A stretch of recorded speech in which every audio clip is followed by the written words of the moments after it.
Jumping ఎమ్మెల్యేల పైన KTR hot comments చేశారు. స్త్రీలింగం ఉంటది, పుల్లింగం ఉంటది, కానీ ఇక్కడ పార్టీ మారినటువంటి ఈ 10 మంది ఎమ్మెల్యేలు ఏ లింగం అని కూడా ఆయన క్వశ్చన్ చేశారు. రేవంత్ రెడ్డిని కూడా నీకు దమ్ముంటే నువ్వు మగాడివైతే 10 మంది ఎమ్మెల్యేలతో రాజీనామా చేపించు, ఎవరి సత్తా ఏందో ప్రజలు నిర్ణయిస్తారు అని చెప్పి ఆయన చాలా ఘాటు వ్యాఖ్యలు చేశారు. నిన్న గద్వాల వేదికగా నిర్వహించినటువంటి ఆ సభలో కేటీఆర్ చాలా అగ్రెసివ్గా ఆగ్రహంతో రగిలిపోయారు. ఏకంగా రేవంత్ రెడ్డి సైతం నువ్వు మగాడివైతే అనే రకంగా సవాల్ చేశారు. మగాడివైతే ఈ 10 మంది ఎమ్మెల్యేలతో రాజీనామా చేయించి ఎన్నికలకు పోదాం, చూసుకుందాం నీ సత్తా ఏందో నా సత్తా ఏందో అని చెప్పి ఆయన మాట్లాడుతూనే ఈ 10 మంది ఎమ్మెల్యేలు పార్టీ మారిన వారు ఏ లింగం, స్త్రీలింగం ఉంటుంది, పుల్లింగం ఉంటుంది. మరి ఈ 10 మంది పార్టీ మారిన వారు ఏ లింగం అని మాట్లాడుకొచ్చారు.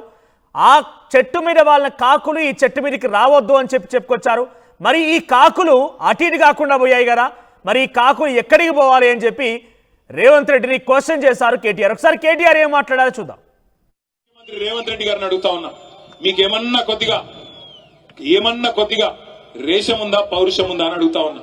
మీరే కదా నాడు ఎమ్మెల్యేలు పార్టీ మారినారు కాంగ్రెస్ వాళ్ళని చెప్పి మీరే కదా మాట్లాడింది. ఎమ్మెల్యేలు పార్టీ మారిన వాళ్ళని రాళ్లతోని కొట్టి చంపమని అన్నాడు. మరి వీళ్ళు ఎవరు చంపాలి రాళ్ళని?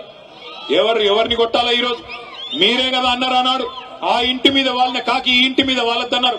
మరి 10 మంది కాకుల్ని ఎందుకు తెచ్చుకున్నావు నేను అడుగుతా ఉన్నా.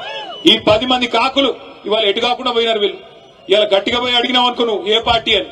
ఇప్పుడు 2 లింగాలు ఉంటాయి నాకు తెలిసి అయితే, ఒకటి భూలింగం, రెండోది స్త్రీలింగం, అంతేనా? ఇప్పుడు మరి ఏ లింగాలు వీళ్ళు? ఎవరు వీళ్ళు?